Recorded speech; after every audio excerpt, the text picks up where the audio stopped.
Okay, in section 1, Islam and the Second Coming, the Gnostic-Jewish Connection, we're going to go through a few things.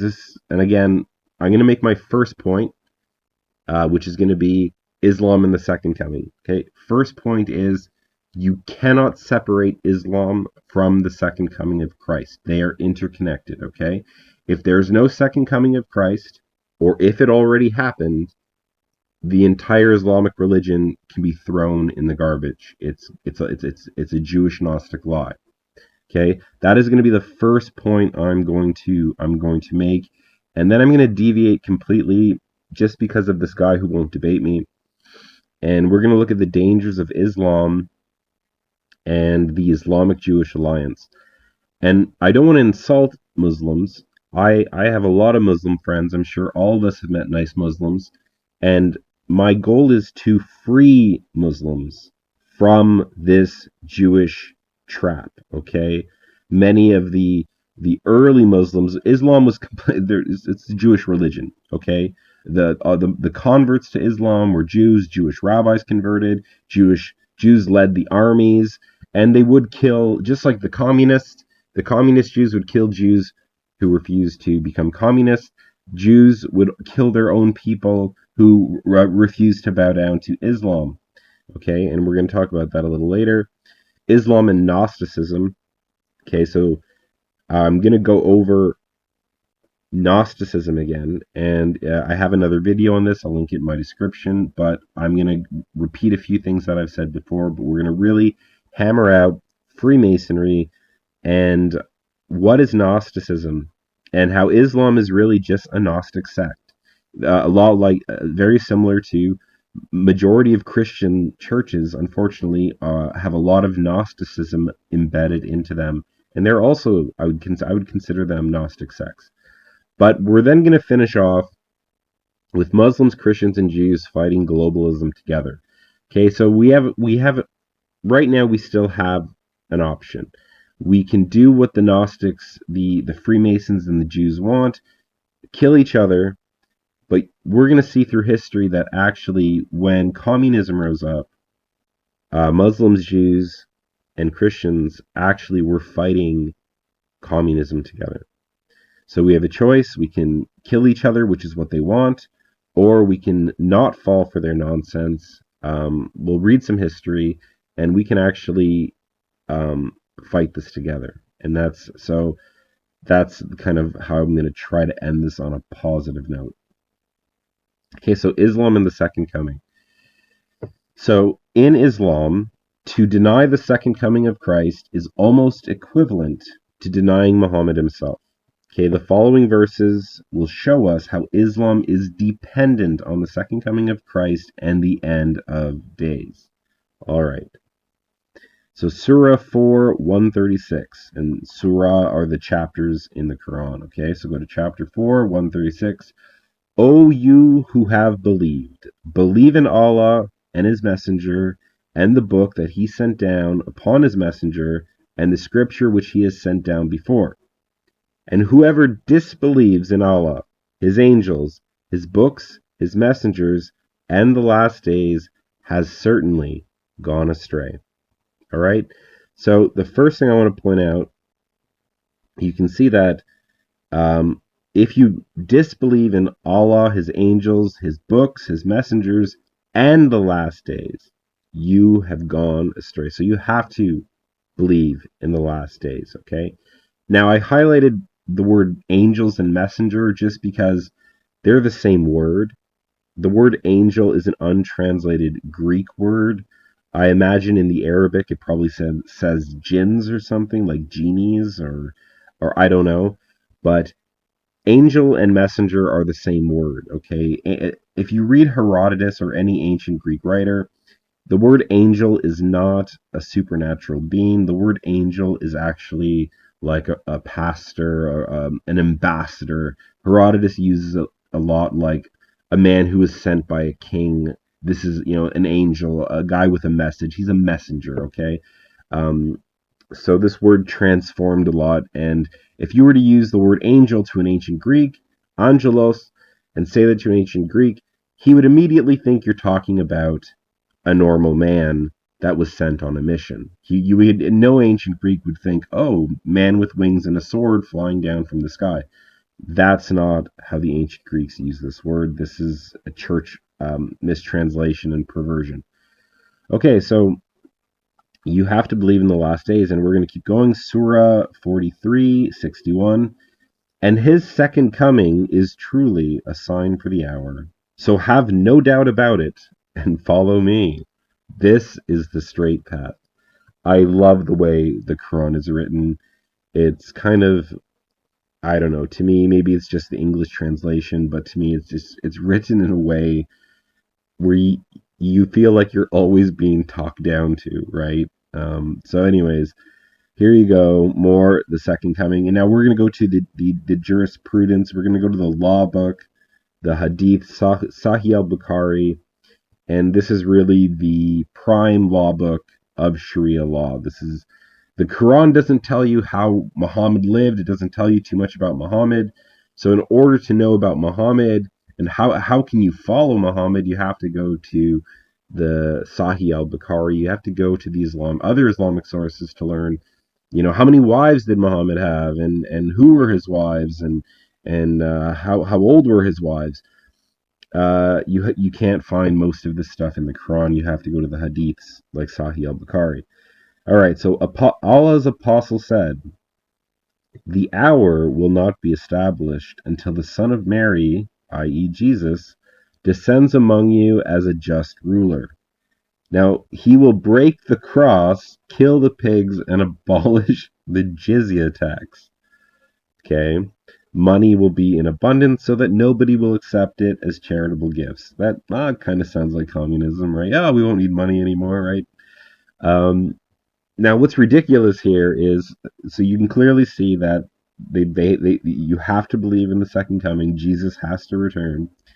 But when Jesus comes, he's going to abolish the jizya tax. Now, this is ridiculous because this is a tax Muslims force on Christians. If you want to open a church, which you really can't, you need serious permits in an Islamic country. And generally, you're going to be taxed for being a Christian. The reason why Islam had such a big burst of converts after they conquered all these Christian countries was for tax reasons, money reasons. If you were a Christian, you have to pay taxes in Islamic countries. Meanwhile, we're going to talk about this a little bit later, but if you're a Muslim in Canada, a Muslim in the West, and you open a mosque, you get tax exemption. Okay, a mosque is the ultimate money laundering. If you work in organized crime, if you're a criminal with dirty money, oh man, just open a church, open a mosque, open a religious building, a synagogue. The amount of money that you can launder through religion is mind blowing, right? So in Canada, mosques and churches, they don't pay taxes. It's really easy to take dirty, corrupt money, run them through these churches. When I was first becoming a Christian, I found out that the guy that I was learning from, he ran one of I think it was the largest Christian college in Canada, and me and my brother were investigating him on the side, and we discovered that his church organization was actually laundering money to Israel to fund the Lone Soldier program, which was to help, I guess, young poor Jews go to Israel to become soldiers. And anyways, his entire church was a scam. It's one of the biggest in Canada, if not the biggest. And it was just a money laundering operation. So I just find it ironic that when Jesus comes back, he's going to abolish the tax that Muslims force on Christians. Meanwhile, in Christian countries, Muslims get tax exemption. All right, it's really so. Now this is covered. You can see here's the scripture. Not the scripture. Here's the Islamic scripture. The Islamic quotes to prove that you can't separate the second coming from Islam. So now we know this. We're gonna deviate now, but the point of this again is, uh, when we get to the end of this little series, we're going to be able to show you that the second coming already happened. So these Muslims are all waiting for an event that's already documented. Okay? So if the second coming already happened, all of this is a lie. Throw Islam in the garbage. It's just a Jewish Gnostic trick, and I hope to free Muslims from it. Okay? Now, the first thing we're going to bring out is that Islam was born from Jewish ashes, right? So, the Jewish kingdom of Himyar, and very few people know this, but there was a kingdom in Arabia that had completely converted to Judaism. And they were around for nearly 200 years as a Jewish kingdom. And they were destroyed by a Christian kingdom, okay? So there was some politics happening. See, at this time, Islam doesn't exist yet, okay? Islam is about to come out of this region right after this Jewish kingdom is destroyed. So let's really think about this. Here we have a Jewish kingdom in Arabia. They're fighting with Christians, and this Christian kingdom of Aksum, this Ethiopian Christian kingdom, which is backed by the Roman Empire, they're going to come in and destroy this Jewish kingdom when these Jews start massacring Christians. And they're going to start killing Christians because of events happening north of them in the Roman Empire. So if Christianity is a Jewish trick to enslave the Europeans, why are Jews always killing Christians? Okay? Why does this Christian kingdom have to come in and destroy this Jewish empire? This Jewish little kingdom here.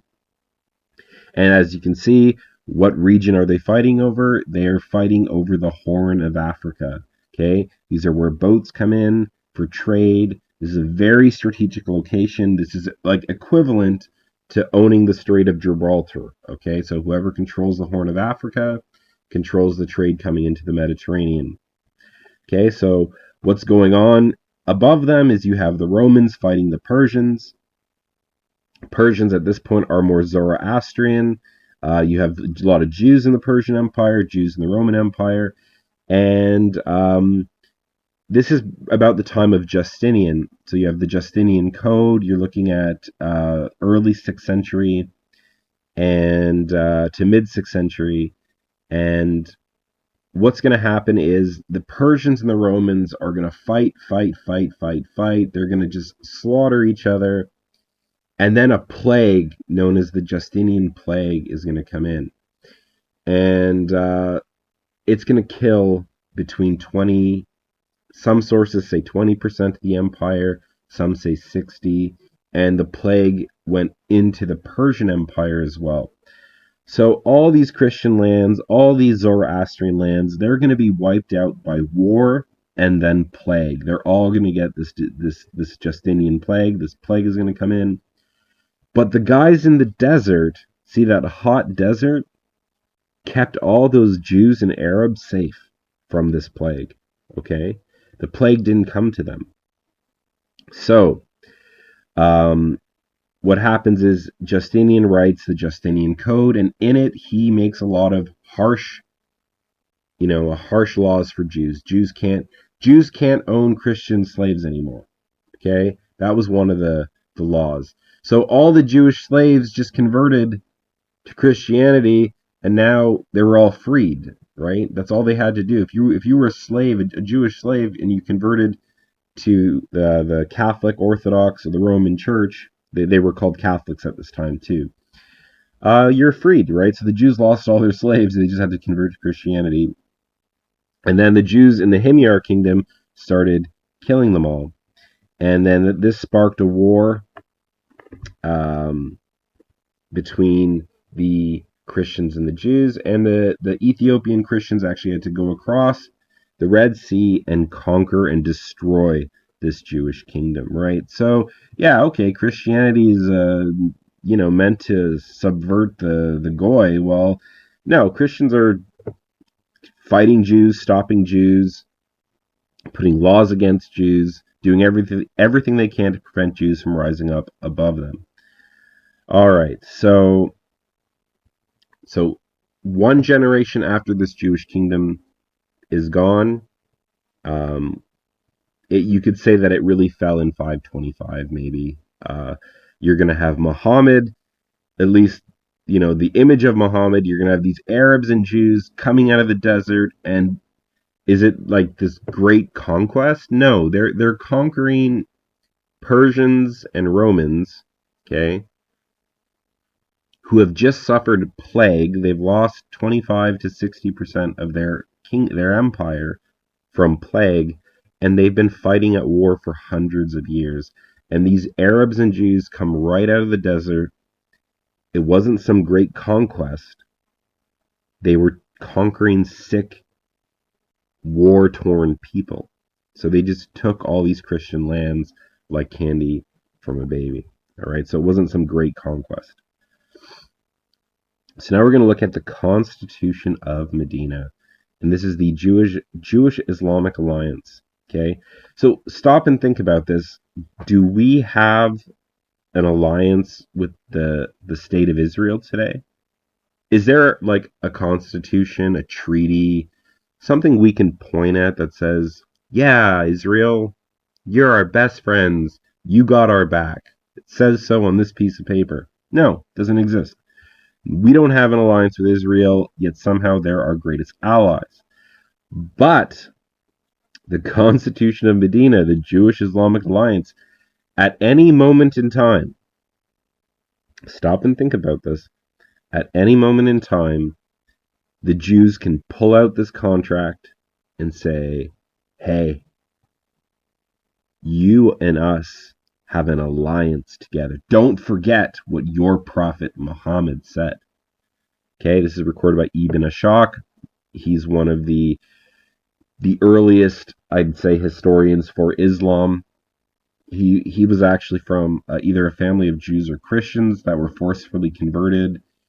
And anyways, so Ibn Ashaq, we're going to read the Constitution of Medina. I'm just going to read you the beginning, and we'll go through just a couple clips of it. You can read the whole thing online. I'll put a link in the description eventually. The messenger of God wrote a document between the emigrants and the Ansar, and in it he made a treaty and covenant with the Jews, establishing them in their religion and possessions, and assigning to them rights and duties. So, whosoever among the Jews follow us shall have help and equality. They shall not be injured, nor shall any enemy be aided against them. No separate peace will be made when the believers are fighting in the way of Allah. The believers shall avenge the blood of one another, shed in the way of Allah. Whosoever kills a believer wrongfully shall be liable to retaliation. All the believers shall be against him as one man, and they are bound to take action against him. All right, so parts of the contract include, and the Jews shall bear the burden of their expenses, and the Muslims theirs. And if anyone fights against the people of this code, i.e. of the Jews and Muslims, mutual help shall come into operation, and there shall be friendly counsel and sincere behavior between them, and faithfulness and no breach of covenant. And the Jews shall be bearing their own expenses so long as they shall be fighting in conjunction with the believers. Now, is there a constitution of, I don't know, Jerusalem, where the Jews and Christians have an alliance where they are working together? That the Christians or the Jews can pull out at any moment and say, hey, Christians, we signed this agreement. We work together militarily. What do you think this constitution is about? This constitution was written right as they're conquering Christian lands. Who's the enemy? Who are they fighting? They're fighting Christians. They're taking Roman Christian lands. That's what this constitution is about. Okay? So the first great constitution of Medina that Muslims like to brag about is really a treaty between them and Jews working together. So this Christianity to enslave Europe theory, I mean, I just I can't even believe really it's taken seriously. I just can't. The new Jews consider the New Testament one of the most anti-Semitic books in the world. Um, there's no book that warns you about the Jews more than the New Testament. It's mind blowing for anyone to think this. All right, couple points. If Christianity is a Jewish invention to subvert European nations, then why create Islam or communism to destroy Christian countries? If you've got this grand plot, this grand ploy, I think I heard this guy in one of his videos. He's even claimed that the Jews destroyed their own temple. When the Jews were at the height of power in the world, they had the most beautiful temple, the most beautiful city, the richest city in the Roman Empire. They controlled the entire Mediterranean. They controlled the Roman world. And this guy's saying, yeah, now that we control the world, we're going to blow up our own temple because our real trick is we're going to enslave the world with Christianity, and we're going to do it by destroying our own temple, destroying our country, having millions of our people killed, and that's going to be our trick. It's like not 10D chess. This is like, I don't know. This is like 50,000 dimensional chess. Oh yeah, and in 2,000 years from now, if everything goes right, we'll enslave the world with Christianity after destroying our own temple. And stripping ourselves as the most powerful people in the world.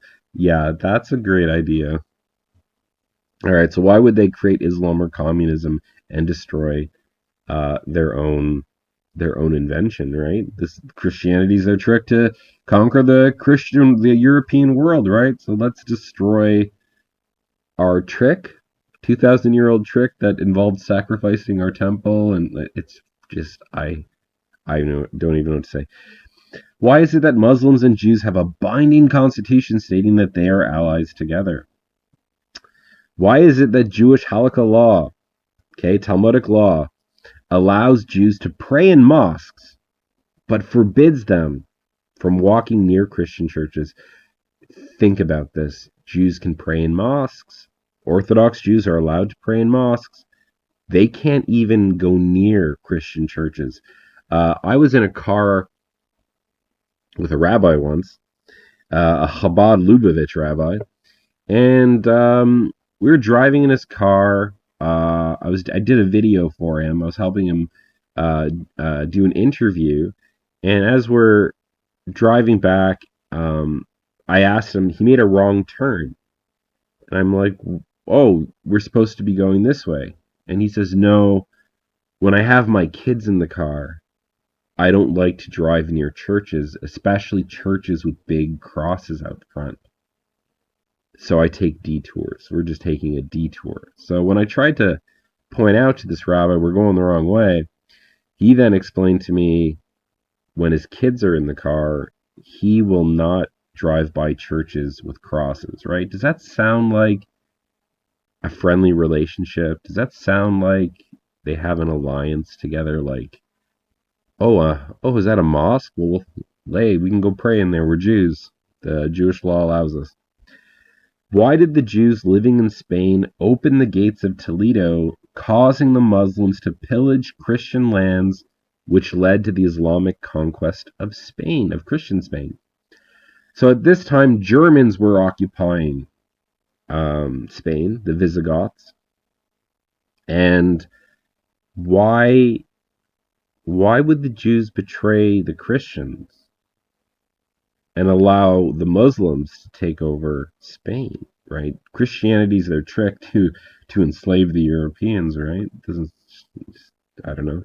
It's like 50,000 dimensional chess or something. Like they're playing so deep that only a Jew can understand how deep these moves are. We're going to use Christianity to enslave the world while destroying Christianity at the same time. Like, oh man, hurts the head. Why did the golden age of rabbinical Judaism happen under Islamic rule in Spain and not under Christian rule? That's right. So the golden age of Jewish culture in Spain, this happened under Islamic rule in Spain. Now, there were some times where certain Jewish tribes, if they didn't go along, they were killed. There were pogroms. The Jews and the Muslims weren't always friends. You'll find some violent stuff in the Hadith, in Islamic history, where they are angry at Jews. But if you study a lot of the people behind it, it's Islam is a Jewish invention. Okay, the Jews were also the very educated, the literate people uh, in Arabia at the time. I'm sure that the Arabic language was not invented by Arabs, it was invented by Arabic Jews. I'm almost sure of that. And, anyways, so the golden age of Jewish culture happened in Spain under Islamic rule, right? Because Christianity is just some trick to enslave the dumb Europeans, right? Why did the Christians ban the Jews from England in 1219? All right.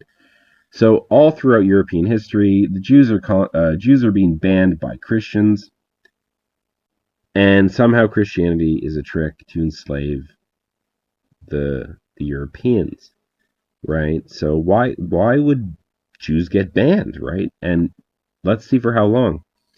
Why is it that the Jews were only allowed to return to England after the English Civil War in 1655?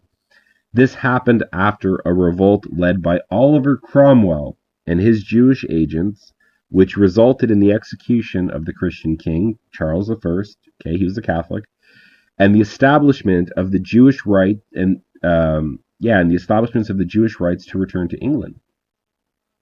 The Bank of England was created shortly afterwards in 1694, as well as the Jews took over the British East India Trading Company. They were already the majority shareholders in the Dutch East India Trading Company, but now they're buying up their competition. So that's going to happen too.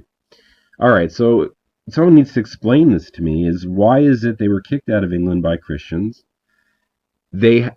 Oliver Cromwell was given all these Jewish medals and awards. The Jews praise him. Go read it all about Oliver Cromwell in the Jewish encyclopedias. Why did one of the first things he does is after they chop off the Christian king's head? Oh yeah, let's bring these Jews back and let's start a bank.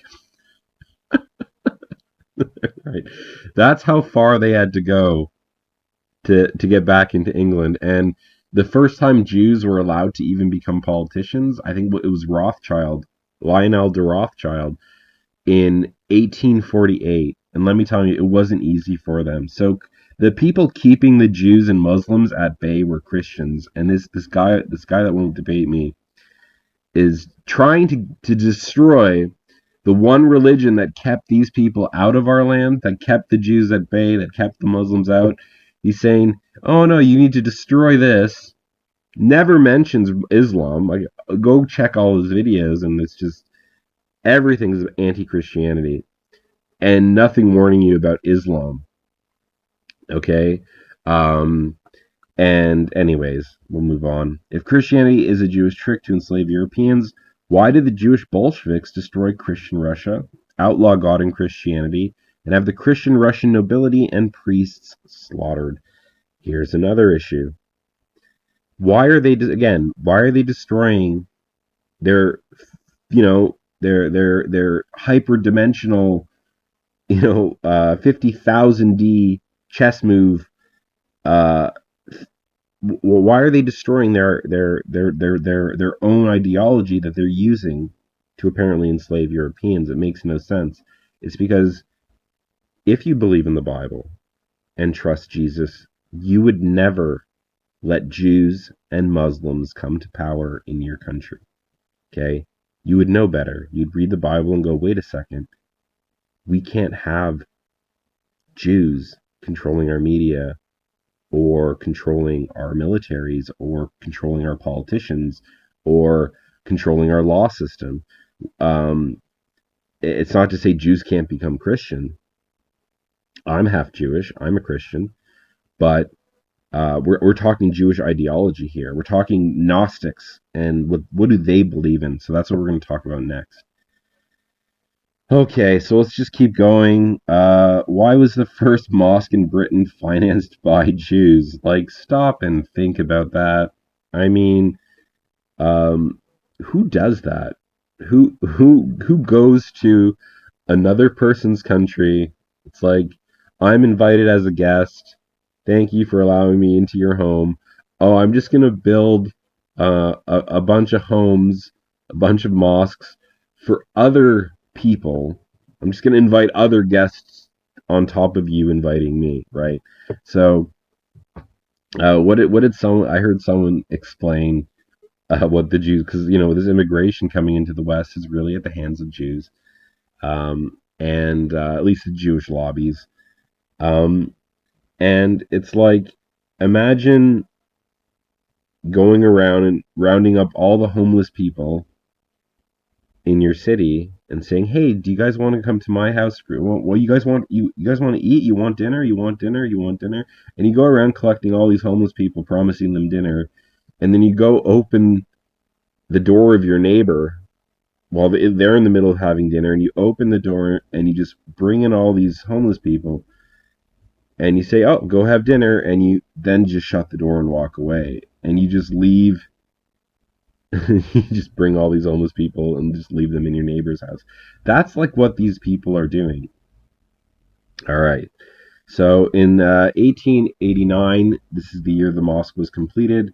Gottlieb Wilhelm Leitner financed the construction of the Shahjana or Shayana Mosque, the first mosque in Britain. And that's just, if that's not sending up alerts and red flags, I don't know what else will. Well, actually, we're gonna keep talking about it. So let's talk about Jewish Islamic similarities. Okay, Jews and Muslims pray in the direction of their holy cities. Okay, so this is one thing that they share in common. You'll notice that the Jews will build their temples or their synagogues facing the direction of Jerusalem. You might find the odd synagogue that wasn't built properly, but for the most part, all synagogues are supposed to face Jerusalem, just as all mosques are supposed to face Mecca. Now, originally, when relationships with the Jews soured, the Qibla, okay, so this is a part of the mosque, uh, was changed towards Mecca. Okay, it used to face Jerusalem. Stop and think about that. All the original mosques were built towards facing either Jerusalem or Petra. There seems to be a debate among scholars. Petra is a city, it would be the capital city of Edom. Um, I think you could say today. Uh, it was named Petra because it means stone. That's the Latin word for stone. And apparently the mosque, because at the mosque in Mecca, they all bow down to a stone, a big black stone that they encased in a vagina-shaped, um, you know, cover. And it's really pagan. It's really creepy. And so the story is that Petra was where this stone, which is what Petra means, the stone where these guys used to pray at. So the big debate is, um, were the Muslims praying towards Jerusalem or Petra? And it's probably Jerusalem, but it could very well be Petra. So they changed the direction. And so another reason given why the Qibla was changed is that Jews viewed the use of Jerusalem as signaling the Muslims' intentions of joining their religion. It was changed to discredit this assumption. So, oh wait, if all the Muslims are praying towards Jerusalem and following all these Jewish customs and fighting killing all the Jews' enemies and fighting for the Jews, oh, maybe people are going to think Islam is a Jewish religion designed to enslave the Goy and conquer Christianity and conquer Europe. Okay? Maybe that's what's really going on here. Maybe that's what this online guy who won't debate me, maybe this is what he should be warning you about, but he's not. He's trying to dismantle Christianity. He's trying to destroy the image of National Socialist Germany. He pretty much he wants to do the same thing the Bolsheviks did. He's a Bolshevik. He's a Marxist. He wants to destroy Christianity. from Europe. That's what he wants to see. That's the exact same thing that the communists and the Marxists want to see happen in Europe. They did it in Russia. They're doing it in America. So this guy, while he fights and claims to expose the Jews, expose the Zionists, um, he took vacations to Israel. He um, he destroys the National Socialist movement, and he destroys Christianity while failing to point out the millions and millions of Muslims that are coming into our countries and how Islam and Judaism are in total alliance with each other. Now, I just want to talk about um, Mecca. And the idea Mecca is this weird city that doesn't exist on any old maps. It's not mentioned in history. It's really a city that just went, hey, boom, it's our holy city. It's always been here. It's kind of ridiculous. They say that in the Quran that Ishmael and Abraham went down here. They built the Kaaba, and that this was established by Abraham and Ishmael. I want you to really look at how far away. It's 1,500 kilometer drive, okay, through brutal desert, okay, and it's not like that water there is drinkable, okay. So yeah, so the idea that um Ishmael and the Ishmaelites were down here makes absolutely no sense. Nowhere in the Bible does it ever talk about um, Ishmael going down that far, moving that far, living that far, or Abraham going there to build anything with Ishmael. This is just folklore. This is their imaginations. Mecca never existed until much later in history. Um, it's just not a good location. It's not who would want to build a trade route there? There's nothing happening there. And in the Bible, we read that Isaac and Ishmael buried their father Abraham together, right? And they buried him where? In the land of Canaan. Okay. So now this would probably realistically probably take you between a month to 3 months to travel by foot in the ancient world if you're lucky. Okay, so it could probably take you 60 to 90 days. And somehow Ishmael got the message, hey, Abraham's dead, you got to come up and then we're going to bury him together. So it'd probably take, a quarter of a year to half a year to go there and back in the ancient world. Back then, at least through the desert, okay, depending what time of year it is. So there's no way that Ishmael was living down there. In fact, the Bible tells us when Ishmael died that his family dwelt in Havilah unto Shur, that is before Egypt that goes towards Assyria.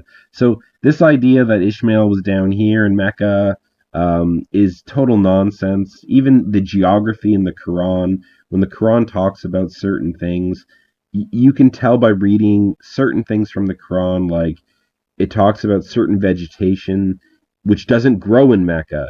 It talks about how Muhammad would walk by the pillar of salt of Lot's wife. Like, none of these things exist down there. Okay, Mecca is a total fictitious city. It's one of the biggest lies in history. And Ishmael never went down there. And again, if you want to know where the Havilah unto Shur is, again, when Saul is at war with the Amalekites, he fought them, and it's somewhere towards Egypt, over here, going towards Assyria. There's nothing down here with Ishmaelites, not for a long time at least. So there's no way Abraham and Ishmael traveled this far to go build the Kaaba, and that's what this cube is. And what you're going to notice is Muslims pray to this giant cube, and Jews will pray with these cubes on their forehead, which they call phylacteries. Okay, or tefillin. Okay, they wrap their arms with the leather, and these phylacteries are supposed to contain certain segments of the Torah. Now, I don't believe these phylacteries are accurate. I don't believe this is what Moses intended. This is Pharisaic tradition. This is how the Pharisees interpret those verses that Moses wrote, okay? I think they're taken out of proportion. I don't believe we're supposed to actually do anything like this. The only time phylacteries are really mentioned is actually by Jesus when he's kind of, you know, listen to how Jesus talks about these Jews. Like, just really listen here. Is this not how you feel? For they bind heavy burdens and grievous to be borne, and lay them on men's shoulders, but they themselves will not move them with one of their fingers. But all their works they do for to be seen of men. They make broad their phylacteries, and enlarge the borders of their garments, and love the uppermost rooms at feasts and the chief seats in the synagogues.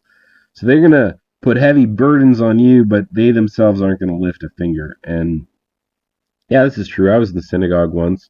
Uh, I was alone in Toronto, I don't know, maybe 10 years ago, and I had nowhere to go for the holidays, so I just went to a synagogue during Hanukkah. And I just went into the first synagogue I drove by, and they were super kind to me. The people were very warm, very welcoming. Even though I was a half-breed Jew, this was a very Orthodox synagogue, and they were still very kind to me. But after the rabbi gave his spiel, you know, he gave a talk about how his furnace broke down in the middle of winter, and he bragged openly, we're Jews, we don't work, and when I heard that, it really pissed me off because I've had every job I've ever had in my life pretty much was hard physical, back breaking. Like I worked in steel factories, um, I worked in butcher shops. I was in the army. I did parachute training. My whole life has been very physically demanding. Right now, I work as a farmer. Um, so I mean, it really pisses me off that these Jews, these religious Jews, set this example of bragging about getting other people to work for them, right? And here's Jesus just laying into them, pointing out exactly what they are and how all of this is just for a show. Repetitious praying, okay? Now, Christians are guilty of this. There's Christian sects. Not going to name them, but you know who you are. And vain, repetitious praying, and this is something Jews do. And we're going to quote some Jesus here. And when thou prayest, thou shalt not be as the hypocrites are. For they love to pray standing in the synagogues and in the corners of the streets, that they may be seen of men. Verily I say unto you, they have their reward. But thou, okay, when you pray, enter into your closet, and when you have shut the door, pray to your Father which is in secret, and your Father which sees in secret shall reward you openly. But when you pray, use not vain repetition as the heathen do, the ungodly, okay? For they think that they shall be heard for their much speaking. So don't pray like a zombie. Jesus is saying God doesn't like it. Don't pray like a robot. Talk to God like he's your dad. Talk to him like he's your father. That's the conversation you should be having with God. Not praying on the streets like, look at these Muslims. Who's that for? That's the Muslims saying, we're holier than you. Look at us pray. We block up the streets. We have to pray to our God. Look at how holy we are. Same thing with the Jews. Jesus rebukes this. Don't be like this. Talk to God like he's your father. Okay? Talk to him man to man, or woman to father, girl to dad. That's how you should be talking to God. Okay? Mandatory circumcision and no pork, dietary restrictions. Okay, so that's Christianity. There's no mandatory circumcision, and there's no restrictions on pork really. So this is something that they share in common. the washing of the hands. Now this is very fascinating. And we're going to read a good Jewish prayer, okay? Blessed art thou, blessed art thou, Lord our God, King of the universe, who sanctified us with his commandments, commanding us to wash our hands. That sounds pretty legit, eh? It sounds pretty authentic. Maybe something out of the Torah. You know, this commandment is not in the Torah. This doesn't exist. Okay? The Torah says, what things soever I command you, observe to do, thou shalt not add thereto, nor diminish from it. So what is Moses saying here? He's saying, don't add and don't take away. Do what I command, but don't add and don't take away. Let's read this prayer again. Blessed art thou, Lord our God, King of the universe, who has sanctified us with his commandments, commanding us to wash our hands. This commandment doesn't exist in the Torah, but why does it exist? Okay, it's called takanot. This is called a rabbinical enactment. This is the rabbis have written the Talmud pretty much makes the rabbis gods on earth. Okay, that is literally what the Talmud does.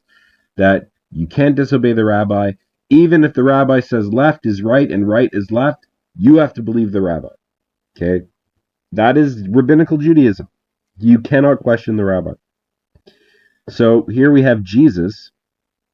Here we have Jesus in the New Testament. Then came to Jesus scribes and Pharisees, which were of Jerusalem, saying, why do thy disciples transgress the traditions of the elders? See, these are traditions of the elders. This is the Talmud, the oral law. For they wash not their hands when they eat bread. But he answered and said unto them, why do you also transgress the commandment of God by your tradition? Now, this is not about, washing your hands. Okay, is it bad to wash your hands before eating food? No, it's probably a really good thing to do that. You should do it. Is it a bad thing to wash up before praying? No, why not? That's not the problem here. The problem is the rabbis made it a law. They made it a commandment as if God had said it. Okay? That is what's wrong. It's not about washing your hands. It's about what Moses said. What things soever I command you, observe to do. Thou shalt not add thereto, nor diminish from it. And here's Jesus calling out these Pharisees, calling out these Jews, and these scribes who are the people who know the law. He's calling them out on their man-made, invented laws because the Jews don't believe in the Torah. They don't. That's why they had to write the Talmud. And this guy that won't debate me, what's he always doing? He's constantly quoting one or two verses from the Bible, taking them completely out of context, and then he quotes the Talmud for the next 30 minutes. And he doesn't bother to tell you and show you that the Jews don't believe in the Torah. Okay? Why do you think they have Shabbos goys? They actually have goys working for them on the Sabbath. When the Torah says, hey, not even your animals can work on the Sabbath. No one works on the Sabbath. No servants. You don't work. Your kids don't work. Your servants don't work. Your animals don't work. Nobody works on the Sabbath. And what do the Jews do? They hire goys to work on the Sabbath. Why? Because they don't believe in Moses. Okay, and here's Jesus proving it, calling them out. You invent laws and commandments. You don't believe in the Torah. All right, Talmud in the Quran. So at the bottom, you've got Bereshit Rabbah 38 and Surah 21, 51 to 70. You can compare these two stories, and what you're going to find is there's a story in both the Midrash, the Talmud, and in the Quran where Abraham smashes idols, and then he's thrown into fire, and the fire doesn't kill him. And so this story is rabbinical. It doesn't exist in the Torah. Moses never wrote about the story. The story doesn't exist. So we have to ask ourselves, Muslims, how did Midrash, how did the Talmud get inserted into your word of God? Okay? If I was a Muslim, I would want to know, why do we believe in rabbinical, Pharisaic, Talmudic folklore? How did this get into our holy books? Okay, big question. Okay, the word Quran means recitation or the recitation. The word Quran comes from the Hebrew word kara. The Jews used to call the Old Testament the Kara. Okay, so now it's called the Tanakh. Okay, it's like an abbreviation for the Torah, the prophets, and the writings. Okay, the Nevi'im and the Ketuvim. Okay, TNK, Tanakh. But before that, back in the good old Arabic days, the Torah, the Old Testament was called the Kara. And how we know this for sure is there's a sect of Jews, and here's the word here, kara, and it's the Hebrew word, okay? It has multiple meanings: to preach, proclaim, publish, to read, to say. This is the Jews were known as the reciters because they were constantly reciting the Talmud, okay? And so the Quran is actually the same word. It's the Arabic word, the Hebrew word of what the Jews used to call the Old Testament. Think about it. Think about that. Okay? We have a sect of Jews called the Karaites. This is called Karaite Judaism. And in Karaite Judaism, why are they called Karaites? Karaites? Because they only believe in the Old Testament. These are actually really great Jews. I'll put a link in the description to one of my favorite Karaite Jew teachers. The reason Karaite Jews are so good is because they are anti-Talmud. They actually really like Jesus. Some of them, because they when they read the New Testament, they go, "Wow, Jesus was always destroying the Pharisees because the Pharisees weren't following Moses. They invented all their own new laws and traditions, and Jesus is just always calling them out on it. Jesus knew Torah. Jesus knew Moses. Jesus knew the Old Testament. And these Pharisees had just warped it into something new. And these Karaite Jews are a sect of Jews that actually grew out of the Islamic world, and they reject the Talmud and the oral law, and they only stick to the Old Testament. And that's why they're called Karaites, because it comes from this word kara, where we get the word Quran. So the Muslims, Quran, kara, you can see this, the Old Testament and the Quran were called the same thing. All right. I hope I've given you some evidence to show you how similar, Muslims are to Jews, and how much closer related they are, down to the fact that they can pray together, walk in each other's holy houses.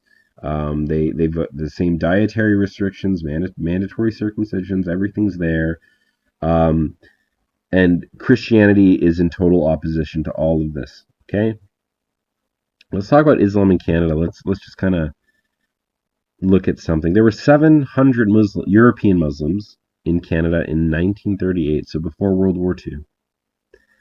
Now there are over 1,052,000 Muslims in Canada in 2022. Let's put that into perspective. The Muslim community has grown at a rate of over 150,000% in 82 years. Okay? Or 84 years. Okay? Stop and think about that. Over 150,000%. The Muslim community is expected to grow to 2.7 million Muslims by 2030, raising their population growth rate to 385,000% in less than 100 years.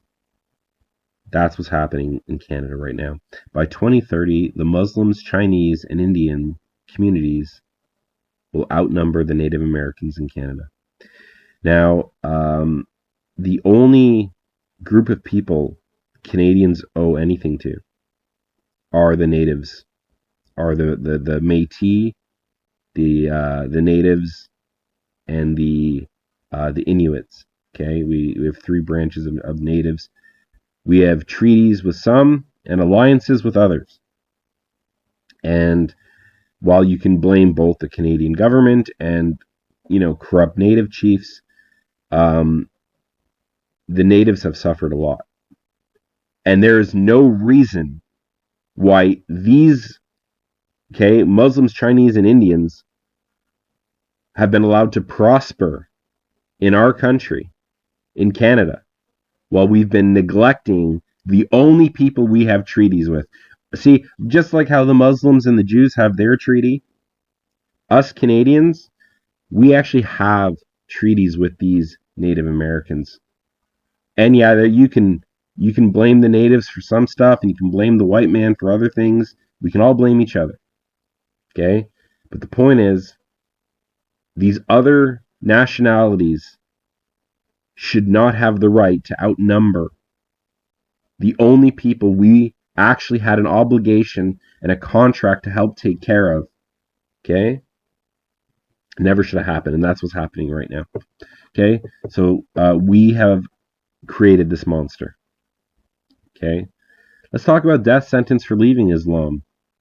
In the Islamic law system, Allah's apostle said, the blood of a Muslim, who confesses that none has the right to be worshipped but Allah, and that I am his apostle, cannot be shed except in three cases. Okay, so the blood of a Muslim cannot be shed except in three cases. Okay, one is for murder, one is for committing adultery. Now, Muslim men can have like 4 wives. Muhammad, I think, had 15. So, I mean, it's probably not going to be the man doing the cheating. It's probably going to be the woman, right? I mean, you got 4 wives, right? Anyways, and one who reverts from Islam, so apostate. So if you try to leave Islam, it carries the death penalty. My old neighbor, his name was Ali. He was from Tehran. Great guy. Really great guy. He was the top student at his Islamic school in Tehran. The top Islamic student. And one day when he was in class, this is hilarious, they quoted the Quran, and they quoted the verse that said that Allah cannot have a son. And he actually stood up and said, that doesn't make any sense. He is God. How can man have sons, but you're telling me God can't have a son? Okay. Do you know what happened to Ali after he got up and tried to fight his teacher? That the Quran is limiting the power of God by stating he doesn't have the power to have a son. Ali was thrown in jail. Okay, he had to spend a couple days in jail. And while he was in jail, he wasn't a Christian. He didn't believe in Christianity. He was a Muslim. He was just saying he didn't believe that God has limits. How can you limit God? How can God give man the power to have children, but you're saying that God doesn't have the power to create a son and create his own son? He didn't agree with the Quran and fought it and was thrown in jail for it. And it was after this that Ali began his journey to Christianity. And he became my neighbor. And he had a family in Ottawa. He lived next to me in Montreal. And he was going to school while working, supporting his family while going to school. And he eventually got a job, a good job in computer engineering. But he can never go back home. He can never go back. If he ever goes back to Iran, because he was a Muslim, he will be executed because he left the Islamic religion. Okay, next hadith. Ali burnt some people. Okay, not my Ali, but this devout follower of Muhammad. And then they get into a huge fight, and you shouldn't burn people. No doubt I would have killed them, for the Prophet said, if somebody, a Muslim, discard his religion, kill him. Okay, if you want to leave the Catholic Church, I mean, maybe back in the old days they'd kill you for that. But you want to, nowhere in the Bible does it say kill a Christian for leaving. This is barbaric. This is ridiculous. If you want to know how Islam gets its numbers up so high, number one, it was a religion built on conquest, conquering sick people, and a nation plagued by war and literally a plague. Okay, then they just walked in and took all these Christian lands from the desert, and forced taxes on anyone that wasn't a Muslim, right? And then if you want to leave the religion, we'll kill you, right? That's like it's like also like Freemasonry. Okay, and here's an example, another one. This is right out of their law book. This is like the Talmud of the Muslims, Sahih al-Bukhari. Okay, and you can also quote Sahih Muslim, but Sahih al-Bukhari is the main. This is kind of like their Talmud. Okay, a man embraced Islam and reverted back to Judaism. Okay, and this Adi bin Jabal came and saw the man with Abu Musa. Okay, and then he asked, "What is wrong with this man?" Abu Musa replied, "He embraced Islam and reverted back to Judaism." And then the guy says, "I will not sit down unless you kill him, as it is the verdict of Allah and His Apostle." So even Jews, I was a Muslim, but now I'm coming back to Judaism. I will not sit down unless you kill him, right? Kill this guy. Oh yeah, this is the religion of peace, right? This is the religion of peace. All right, so now we're going to talk about Gnosticism and the fusion of monotheism and polytheism.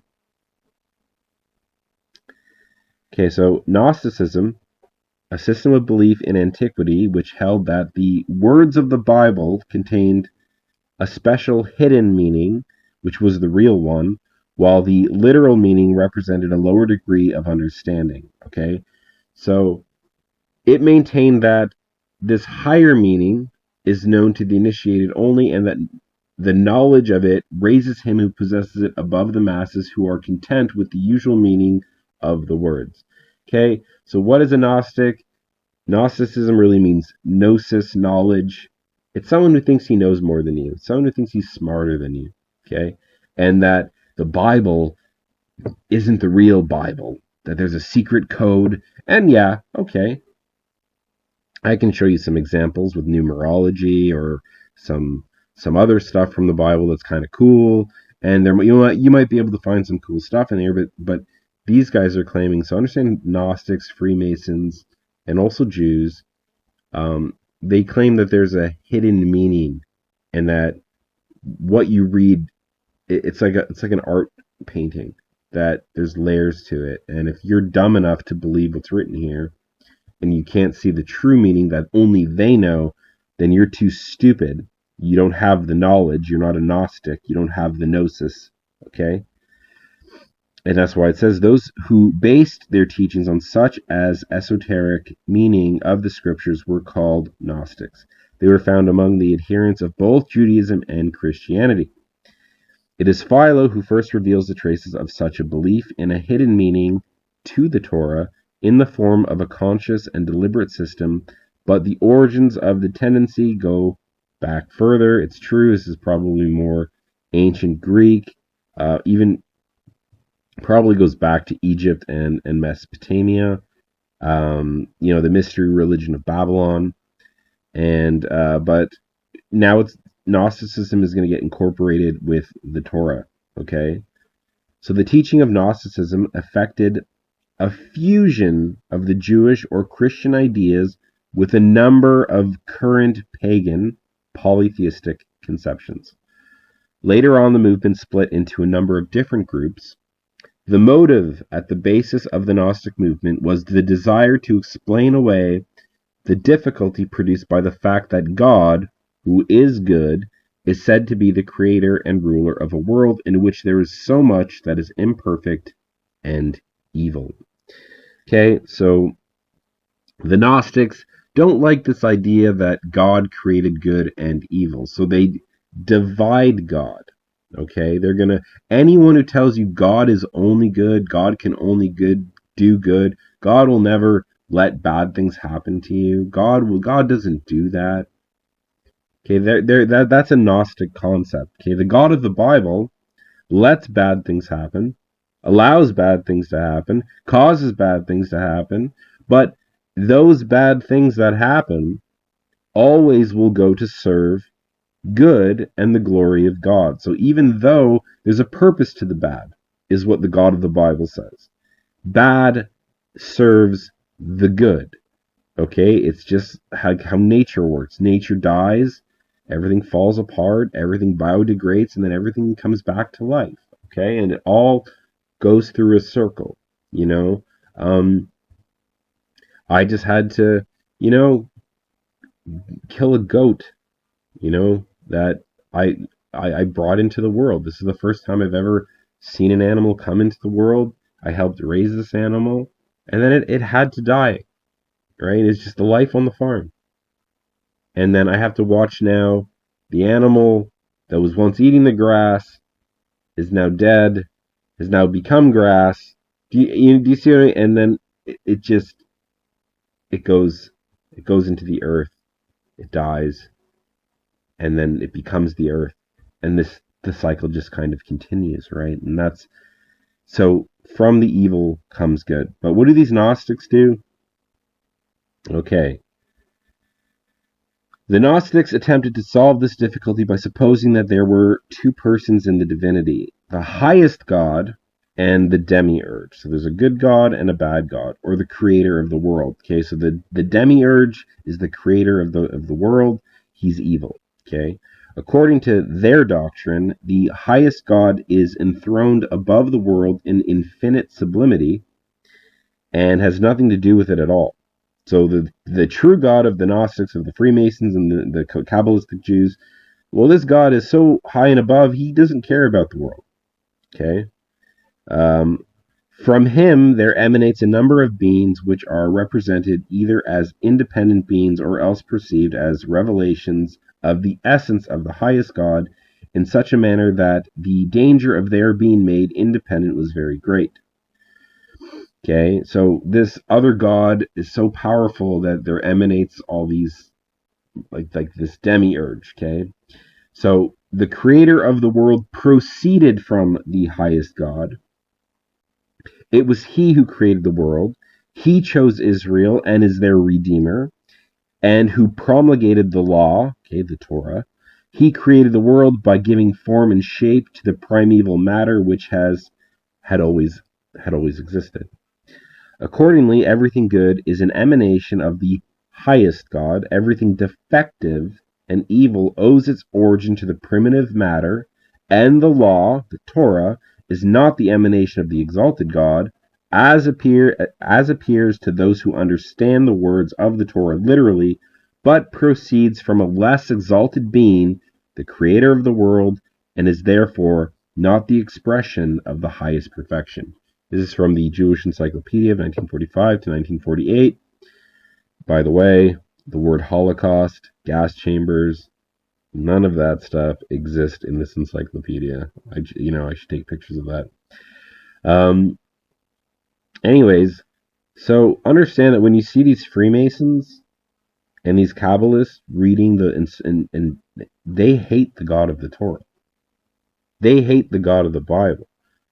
Okay? Why do these Pharisees invent new laws and change the Torah and say, oh, they don't like the God of the Bible? So whenever you see these Freemason lodges, whenever you see a Freemason, just understand what they believe in. They are your enemy. They've always been our enemies, okay? You just need to learn their religion. All right, so we're going to move on, and we're going to talk about what they are trying to do, infuse monotheism with polytheism. And then, yeah, I've got the Soviet Union here, and the reason is the Soviet Union they were Freemasons and Jews who started the Soviet Union. Okay, if you go back in history to the first time they tried to take over Russia in 1825, this is called the Decembrist Revolution. It was a failed Freemason revolution, right?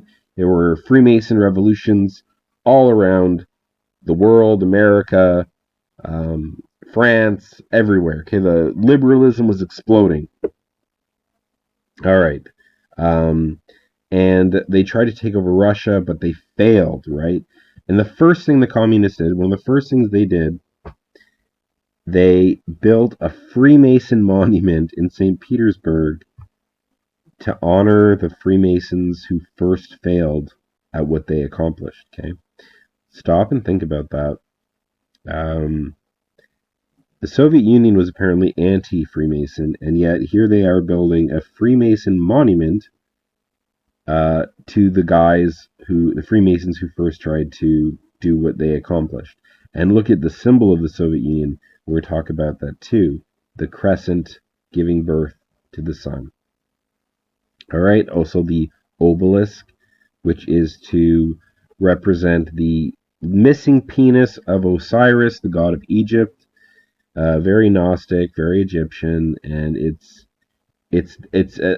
whenever you see an obelisk, it's really a symbol of rebellion to God. Okay, that's their hatred for the God of the Torah. So Gnostic symbols. Okay, so this again, this crescent Islamic symbol, the moon giving birth to the sun, the woman. Okay, it's a fertility goddess giving birth to the sun, and you'll see the exact same thing with the Soviet Union. And this goes back to ancient Sumeria. You can go back to ancient Sumerian artwork and find the crescent moon. You can go back to ancient Carthage, and you'll also find hexagrams.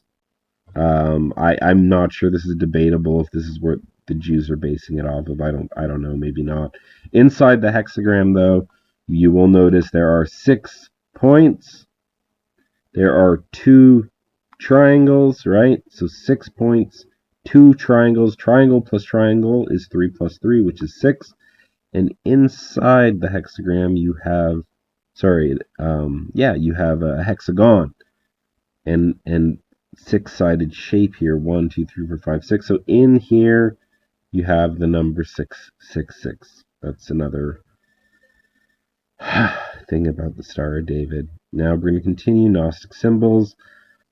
We'll go to ancient Egypt now, and what does this crescent with the sun coming out of the crescent symbolize? This is actually symbolic of the golden calf of when the Israelites were told, don't worship the golden calf. When the Israelites were leaving Egypt, the goddess of fertility that was worshipped during the Old Kingdom time and the Second Intermediate Period time was a goddess named Hathor. And she's depicted as a bull with horns giving birth to a son, okay, with a disc coming out of it, okay? So when you see this symbol, I just want you to understand it is a symbol of rebellion to the God of the Torah. So if you're a Muslim, why are you using this symbol? Soviet Union, why did you use this symbol? It's a direct, it's just pretty much giving the finger to the God of the Torah. That's what this symbol, the ancient use of this symbol really was. So any Gnostic, a well-educated Gnostic who looks at the symbol of the Soviet Union would go, yeah, I know what that means. Any well-educated Gnostic who looks at the symbol of the Islam goes, yeah, I can see my hidden Gnostic religion in there. I can see it. I know it really comes from Egypt. I know what it means. It's our rebellion towards the God of the Torah. All right. Don't think Christians are out of this one. So, while most Christians will look at this, Catholics and Orthodox love their idols, their venerating or whatever you call it. I'm just telling you as a Gnostic, okay, how a Gnostic would view this. Okay, if I were a Gnostic, I would look at this painting and go, oh, this was done by one of us. I can see the woman. I can see the crescent, the horns, the moon shape behind her, and of course she's holding the sun. All right, and now we go to Egypt, and you can see Isis. This is either Isis or Hathor. They're interchangeable, really. As A Gnostic would see this. They're like, yeah, that's my religion. A Gnostic made this painting. They're communicating with each other through art, through their work, and believe it or not, this is telling them, any Gnostic who looks at this painting, seeing this woman with the crescent but holding the sun, it's exactly like the crescent moon. This is the crescent in the Soviet Union giving birth to the sun. Here's the sun. It's going back to the ancient religion, and they're communicating with each other. And any Gnostic would know, all right, we're here. We're in here. We own this. Okay, so this is whether you like it or not, like a Gnostic does. The average Christian is going to see, oh, look, cute Mary and Jesus. They're going to see layer 1 to the painting. The Gnostic is going to look beyond it and go, I see layer 2. We did this, and we hate this God. Okay? All right, so understand that to be a Freemason, to be a Gnostic, you have to believe in God, right, to become a Freemason. This is one of the rules before you enter a Freemason lodge. The true religion of the elite Gnostics is mesotheism, and most of you have probably never heard this term before. This is actually the true religion of the high Masons, the high Gnostics, the high Kabbalists. Okay, when you climb the top of this ladder of nonsense, you learn that their religion is something called mesotheism. And in Greek, mesotheism is the hatred of God, exactly what the Gnostics believe in, the definition of the Gnostic. Okay, and their goal is to transform our monotheist religion and create this dual gods that are fighting each other, and mix the polytheistic world with the monotheistic world to discredit the God of the Bible. And this is where you get something called henotheism or henotheism, and it's really lesser god of evil versus superior god of good. Okay, and this is not the Old Testament. This is not monotheism. Okay, you're going to have evil gods and demigods versus good gods and demigods, fallen angels and demons versus angels and saints. All this kind of mythological stuff that you'd expect from the ancient Greek world or the ancient Roman world, and that's really what they've done. Okay, they've transformed. They've controlled, I think, the churches since the very beginning. Let's play a little game. Let's play a game, and I give you a moment, and I'm going to say, name this God. All right, so I'll give you a minute, and here's some clues, maybe. Is it A, the Greek god Phosphorus? B, the Roman god Lucifer? Did you know that? Did you know that Lucifer was part of the Roman pantheon? Did you know that? Is he C, the Jewish angel Samael? Is he D, the Islamic angel Iblis, which is Lucifer? All answers are correct, so if you said any of these, you, my friend, you won the prize. Okay? The question is, how did a Greco-Roman god become the villain in the Christian Bible? I want you to really think about that. Really stop and think about that. The Roman god Lucifer is based off the Greek god Phosphorus. And when you walked into the old Roman temples, there was a god who looked like this, winged and all, and his name was Lucifer. He's a Roman god. He's not Christian. He's based off the Greek god Phosphorus. They both kind of have the same kind of meaning, light, shiny, brightness. Okay? How did that happen? Have you as a Christian ever asked yourself, how did a god from the Roman pantheon enter our Bibles when we're told not to worship this stuff? How about this? Name this god and name this goddess. Right? Cue up the Jeopardy music. I'll give you guys a moment. Hell, I'll even give you guys a clue. I am he that liveth and was dead, and behold, I am alive forevermore. Amen. And have the keys of hell Hades in Greek, end of death. So if you answered the Norse goddess Hel and the Greek god Hades, you win the prize. I have no idea what prize that is. So what's the problem here? We look at our Bibles. Do you believe in hell? Do you as a Christian believe in the Norse goddess of the underworld? Do you believe in the Greek god Hades? Do you think when you die you go to hell? Let's translate that properly.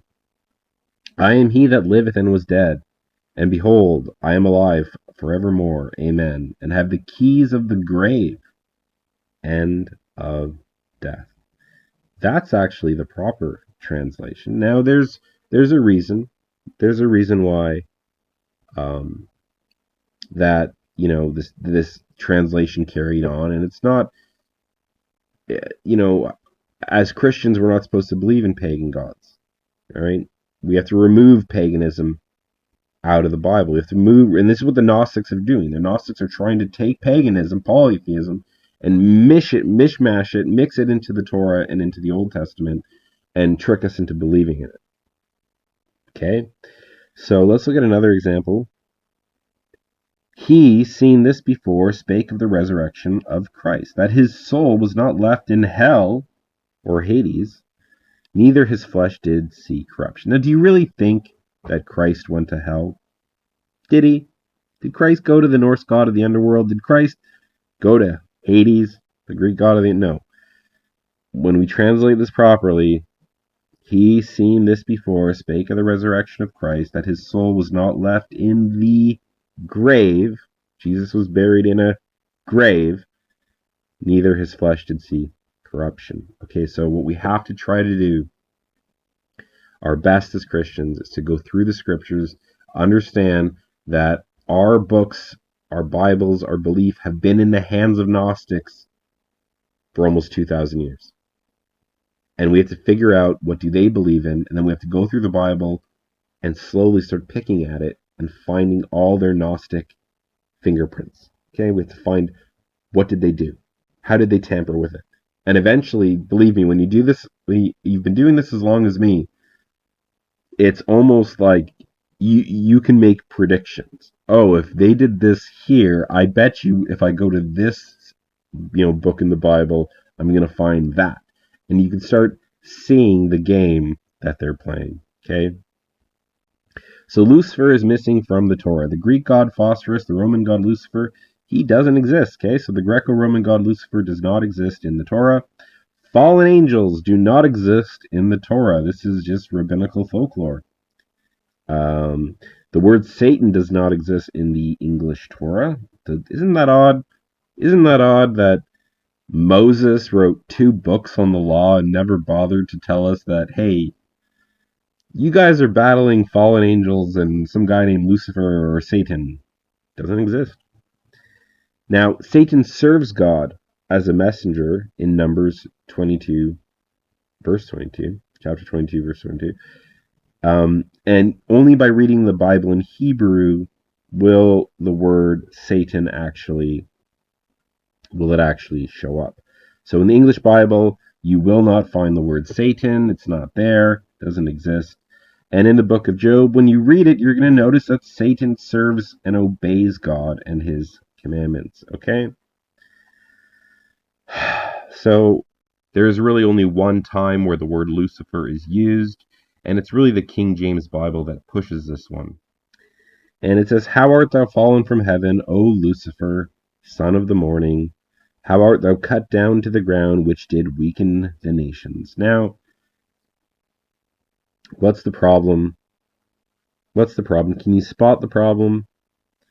This is an English Bible that was translated directly from the Hebrew Bible. How did an untranslated, that word Lucifer is an untranslated Latin word. That is a perfect Latin word.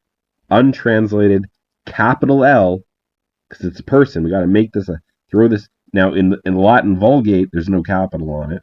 You can go to the Catholic version of this. That word's there. but it's in Latin like it should be, and there's no capital L. The Vulgate actually has a way more accurate translation than the King James. Oh, Lucifer, how did you get there? How does an untranslated Latin word get there? Well, what are the Gnostics trying to do? They're trying to insert polytheism into the Torah. They're trying to mash paganism with monotheism. That's their goal. Okay? Now, if you read the context of this chapter, thou shalt take up this proverb, and that word proverb is also a parable, against the king of Babylon, and say, how has the oppressor ceased? The golden city ceased. The Lord has broken the staff of the wicked and the scepter of the rulers. What is this chapter about? It's about God saying, take a parable, take this proverb, and send this message to the king of Babylon. It has nothing to do with fallen angels. Okay, Lucifer is a Roman god. He's a Greek god. He's not in the Torah. He's not, right? If you read the Young's Literal, has a way better translation. How has thou fallen from the heavens, O shining one, which is what Lucifer means. Okay, translate the word. Don't. Okay, in Hebrew, it would probably be the word Hallel, which means bright, shining. Okay, same thing. Son of the dawn, thou has been cut down to earth, O weakener of nations. See, so we have to be very careful. We have to know who our enemies are. We have to know what they're trying to do, and we actually really have to be careful when we're reading the Bible. We have to really study this stuff. Okay?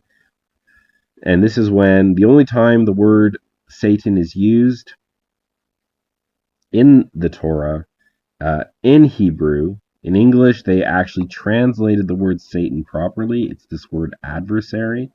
Okay? And God's anger was kindled because he went, and the angel, the messenger of the Lord, of Yehovah, stood in the way for Satan, an adversary against him. So here we have Satan as an angel of the Lord. Satan serving God. What? How does that make sense? How is Satan? Well, go read the book of Job. Satan obeys every word God says to him. He's not rebelling. If Lucifer and Satan was a rebel against God, and God gave him an order, what does a rebel do? Tell him to F off. Leave me alone. I don't care. I can do my own thing. I'm not going to listen to you. I'm a rebel. Right? What does Jesus say? For had ye believed Moses, you would have believed me, for he wrote of me. But if you believe not his writings, how shall you believe my words? And I'm telling you, when we go to Moses, none of this pagan stuff exists. Okay? It was all added in the first century, all through mistranslations, and it was really when the Bible went from Hebrew to Greek, which we'll talk about later on. Okay? Now, if you want to know, if you want a source as a Christian, okay, you want a source for the fall of Lucifer, we have to go to the Islamic Quran. All right? So if someone ever asks you, hey, where can I read the story about the fall of Lucifer and Satan? Well, it doesn't exist in the Bible, but we can turn to the Islamic Quran for our answer. I want you to think about how embarrassing that is as a Christian. You can't turn to the book of Moses to explain Lucifer.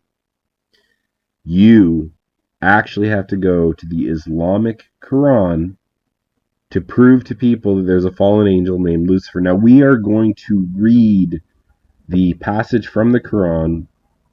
We're going to read how ridiculous. Okay, and if you're a Muslim, I'm not trying to insult you. I'm trying to help you. Okay, really ask yourself, does this sound like the word of God? Surely we created you, then shaped you. Now, this is Allah talking, okay? Then said to the angels, okay, Allah says to the angels, prostrate before Adam, okay? So bow down to Adam, tells all the angels. And that, again, that word angel is an untranslated Greek word. It's a ridiculous word there.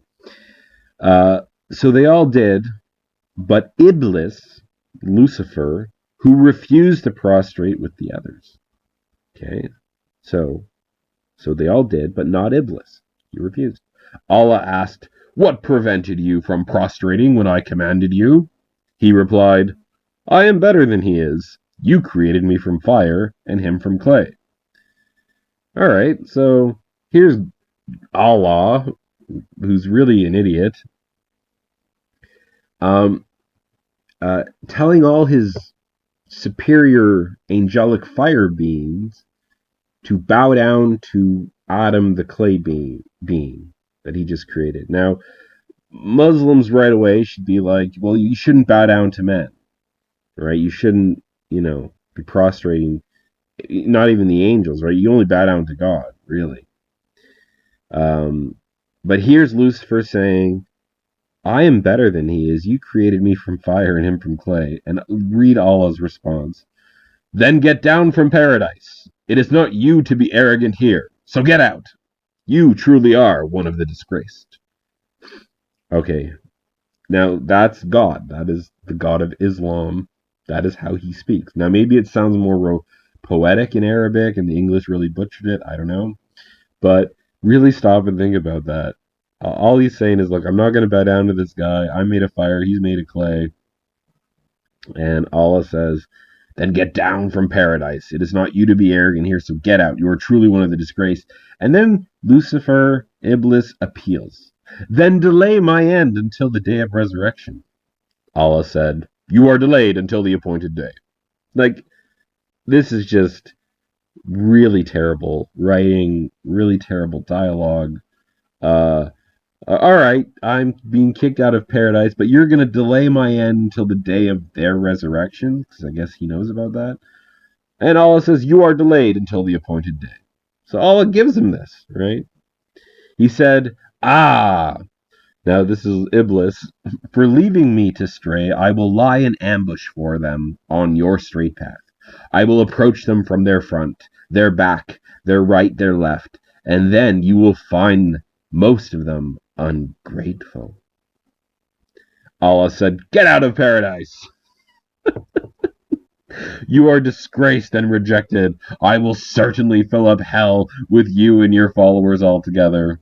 And then Allah says, "O Adam, live with your wife in paradise and eat from wherever you please, but do not approach this tree, or else you will be wrongdoers." Okay. So this is our source on the fall of Satan, the fall of Lucifer. You will not find it in the Bible. Don't even bother trying. You won't find it. You're going to have to go to the Book of Enoch, maybe, the Talmud. You're going to have to go to Islam. You won't find it in the books of Moses. All right. In fact, we're going to go through a story right now. In a minute, we're just going to look at some verses from the Bible that talk about monotheism. And this is called the Shema. Okay, all Jews know it. You have to say this several times in synagogue. Shema Israel, Adonai Eloheinu, Adonai Echad. And all this means is, "Hear, O Israel, the Lord our God is one Lord." Okay, Yehovah is one God. Okay, there's one God. Okay, this is in the New Testament. Jesus answered him. One of the scribes came to try to trick Jesus, and Jesus nails him here with proper Torah. The first of all the commandments is, "Hear, O Israel, the Lord our God is one Lord." Okay, very interesting. Let's look at some more verses. Moses here.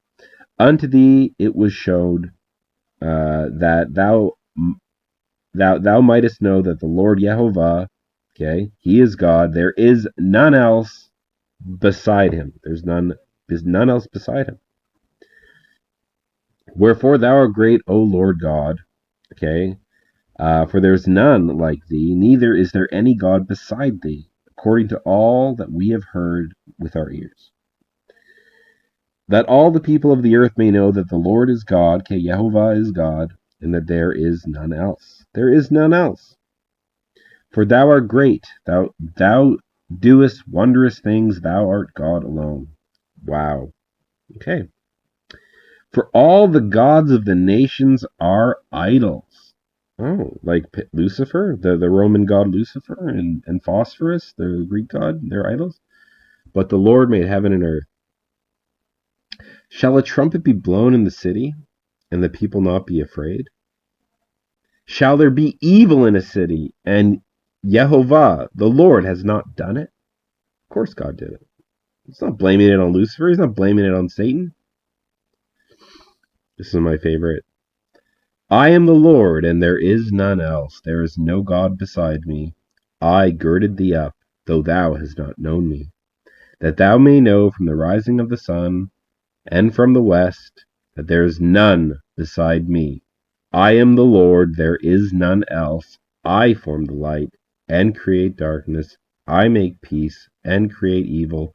I, the Lord, do these things. Shouldn't it say Lucifer? Shouldn't it say, actually, the Roman god Phosphorus, he's the bad guy? No. So we're going to just look at it really quickly. A story from the Old Testament. The prophet Elijah is one of those famous prophets. He doesn't have a book. He's just shortly mentioned.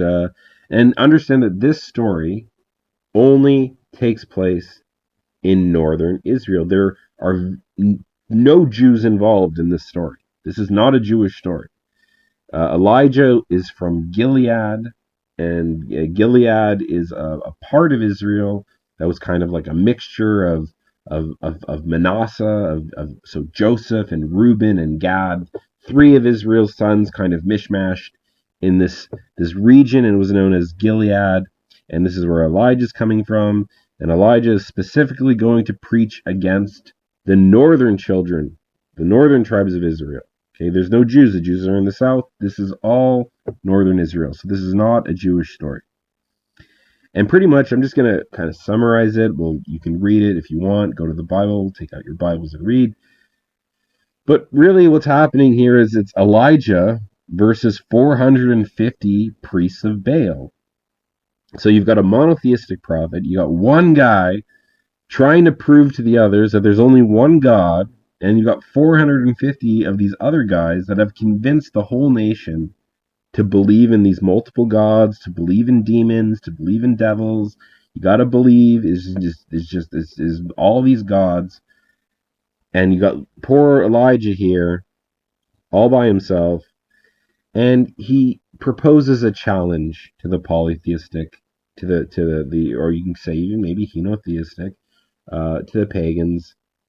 And he says, all right, look, we're going to build two altars. You're going to call upon your God, and I'm going to call upon my God. And whichever God sets the fire and lights the altar, then we know that God is true. All right. So now in this story, okay, so this is where it says, the God that answers by fire, let him be God. And the people are all watching, right? Everyone's watching, and the people don't know what to do. They don't know who to believe in. They've been tricked into believing in this multiple polytheistic system. They've been tricked into sacrificing their children. It's very, they're just degenerates, just like our world today. And here comes little, poor Elijah all by himself.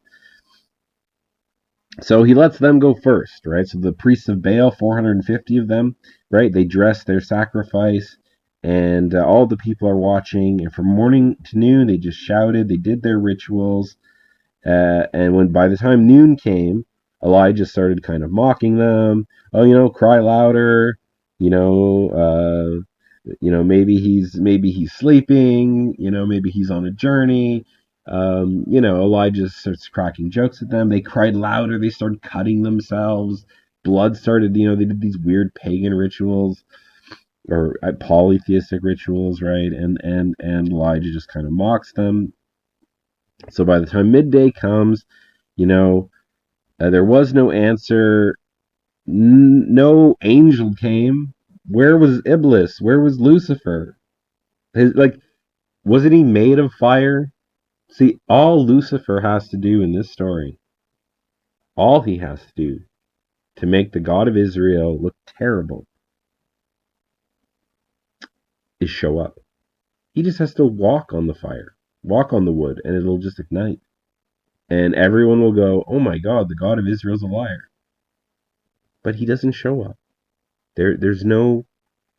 And what does Elijah do? Elijah says, you know what? I'm going to dump water on my sacrifice. Get 12 stones to represent the 12 children of Israel, and get 4 barrels of water and dump them 3 times. Okay, and that's exactly what he does.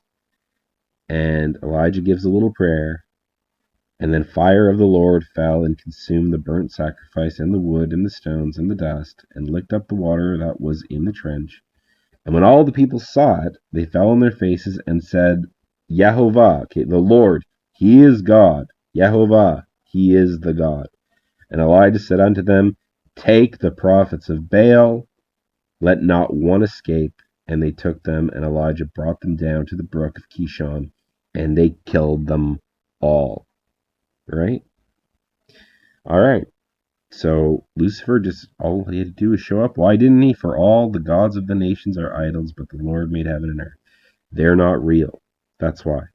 That's why in this story, there was no Lucifer showing up to set up to light a fire.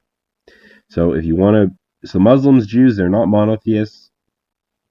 Most of them are Gnostics, destroying monotheism, perverting it. The same with Muslims. Muslims are not monotheists; they are polytheists, henotheists. They bow down to rocks. They're pagans. Okay, in all ways, mixed with Jewish,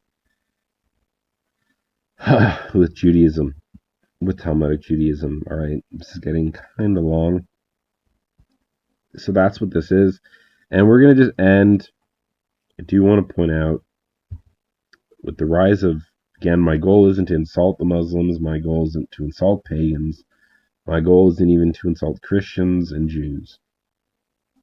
I'm just, we have a threat rising, and it's called communism, and I'm going to give the Muslims their due credit, because during the Russian Civil War and World War II, Muslims, Christians, and Jews actually fought this ideology together. They fought liberalism and communism together. Okay? I'm going to quote to you from the last commanding officer of Imperial Russia. His name is Peter Wrangel. And what he said was, okay, and you got to understand, he took command of the Russian army when it was already doomed. He didn't take, had Peter Wrangel been in command of the Russian army from the beginning, they would have won the war. No question. He took command when Denikin and Kolchak failed, the other commanders of the White Russian Army. And Peter Wrangel is really the first guy to fight the Soviet Union. Okay, or he was there at the beginning. And he took command when all was hopeless, because he said, we might as well go down with honor. And he did. He's one of the greatest men who ever lived. Peter Wrangel, he's just, that God just doesn't make them like him. He's just a very special man. And what he said was, as I had no one in mind for my chief of staff, the commander-in-chief suggested my having General Yuzefovich. I did not know him personally, but only by reputation, and a very good reputation it was. I accepted the suggestion and have never regretted so doing. I could not have had a better man. General Yuzefovich was a Jew. He was the right hand of the last commander of Imperial Russia. He was a hero in the Russo-Japanese War, and he fought communism to the end. All right, so here's a Jew. You want to blame Jews for communism. And what else does Peter Wrangel say? Our neighbors were Tatars, okay? Sworn enemies of the Reds. And more of them were Mohammedans. And they used to warn us of the slightest danger which threatened us. When the Soviet Union was rising, I want you to understand that godly men who feared God and loved God all fought together, side by side, Muslims, Jews, and Christians, whatever, to stop the rise of atheist, this atheist communist movement that was rising. Okay? This is completely off topic, but I just want to say it because I'm talking about Peter Wrangel. I just want you to compare what he says about the Germans here. Germans are always hated and blamed and called the worst people in the world. But he said, I must give the Germans their due.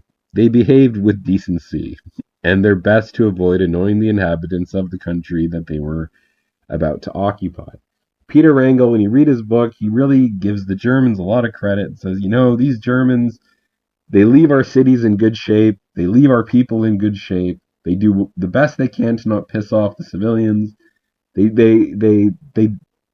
the opposite. Okay, so the guy who's fighting the communists, the first, pretty much Hitler was trying to continue Wrangel's work.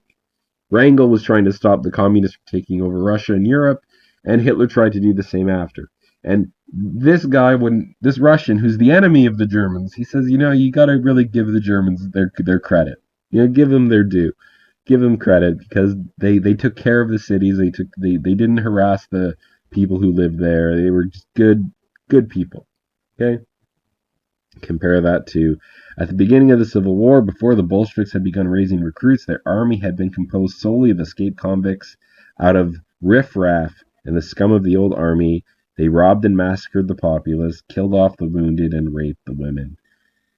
Actually, every time Peter Wrangel and the White Army conquered say the Soviets, the Red Army took a city and Wrangel took it back, he would find all the women raped, all the children raped, dead, killed, slaughtered. Only the people who hid in the countrysides, who hid like in forests or in hay and whatever, would emerge, and there'd be a few survivors. But Peter Wrangel said, every time what should have been a victory, we just took this city back. It's now in white control. He said it felt like a failure. It didn't feel like a victory because by the time the White Army took the city, the women were all raped and murdered. The men were crucified to doors. This communist movement was really evil. And my point is, Muslims, Christians, and Jews actually fought this together. And instead of fighting each other, perhaps we can put our differences aside and fight the real enemy at hand. Now, if you ever wondered why you find like the Catholics, Pope John Paul kissing the Quran, right, and wearing hats, they pray in hats, they wear these little kippas like Jews.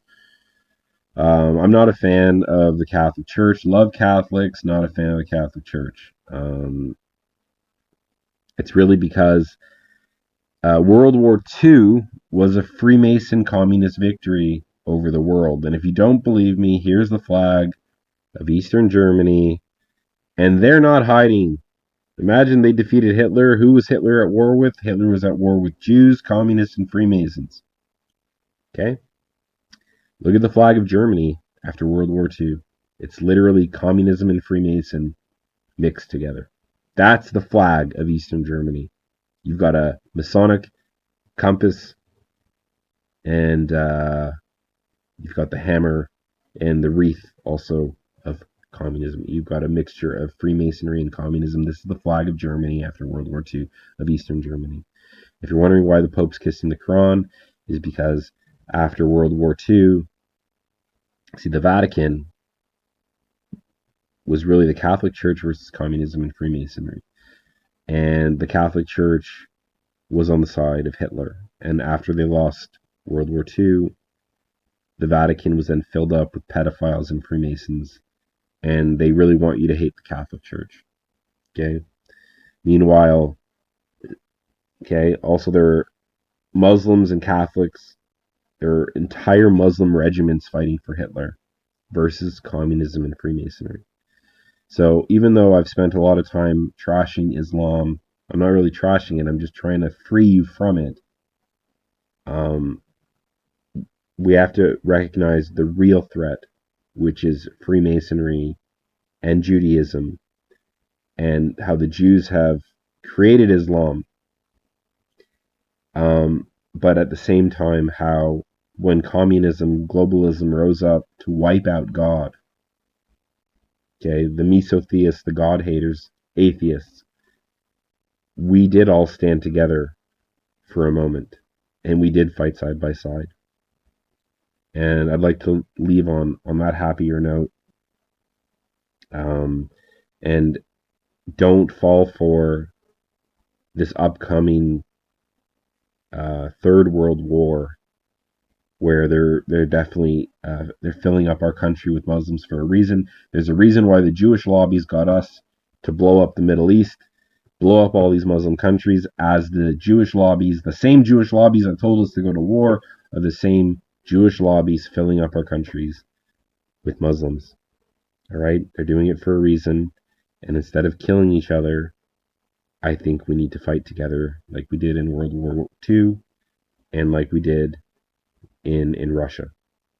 Okay, so that is section 1 of the series, Islam and the Second Coming, the Jewish Gnostic Connection. And again, my real whole point, that was really just a rant, because I can't debate this other guy. My main point was all of these religions are dependent on the second coming of Christ, or the coming of a Messiah. If the second coming of Christ already happened, then all of these religions are based on a lie that are and are dependent on an event in history that already occurred. Okay, so that's really it for section 1. We're going to now move to section 2. The prophet Zephaniah and the day of the Lord is at hand.